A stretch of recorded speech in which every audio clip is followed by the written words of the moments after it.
Okay, on our next video here, let's go ahead and rough in the garage. Now, we don't have to draw the garage doors and the windows in the garage because it's not a heated space, but we do have to show where it's up against the house. So that shouldn't be too hard. It's 24 inches, 24 feet deep, and it's 22 foot wide.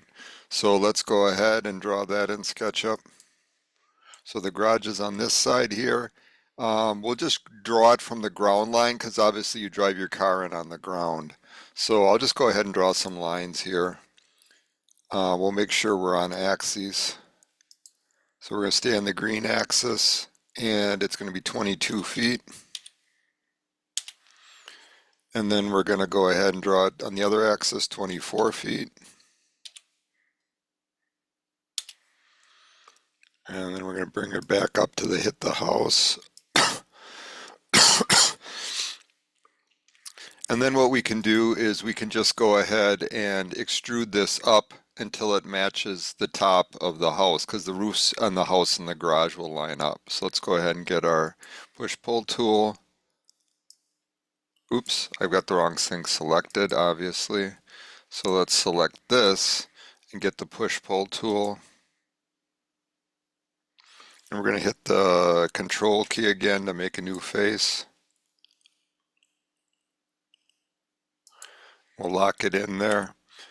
Now what I'm going to do for the garage is um, I'm not going to paint it in with materials. I'm going to put it on a tag so that I can turn that tag off.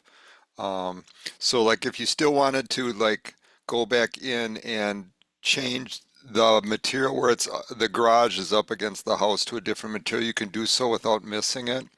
So let's go show you how tags work here. So I'm going to pick this. I'm going to hit Control, hit that, and hit that. And maybe I'll even hit that. And we've got all those selected. Now we're going to go to Entity Information. And we need to make a tag. We're going to just call the tag. The tag's like a layer you can turn on and off. So let's make ourselves a new tag and we're going to call it Garage. Okay. So I've got all those things selected and I've made a garage tag. So now I'm going to make it all those layers. So all that stuff I just highlighted is going to be on the garage tag.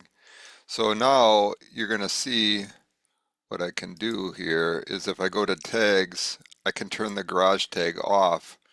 And that just shows us we can go in and look at, it kind of makes us a little wireframe that we can go in. I've made all those planes to disappear so we can see where the garage is. We can make that a different material if Josh wants to do it.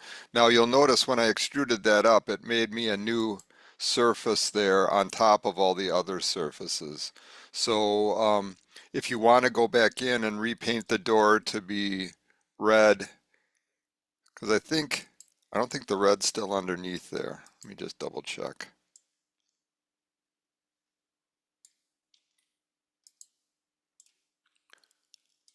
No. So it got rid of, it drew another surface on there. So you can go ahead and, so for example, if I wanted to paint, oops, if I wanted to paint the door red again, I could use my eyedropper tool and paint it red. I could use the eyedropper tool. The other way you can find the materials is just looking here. So let's just go ahead and, these are the materials that have already been used in the project, and this is the one for above grade.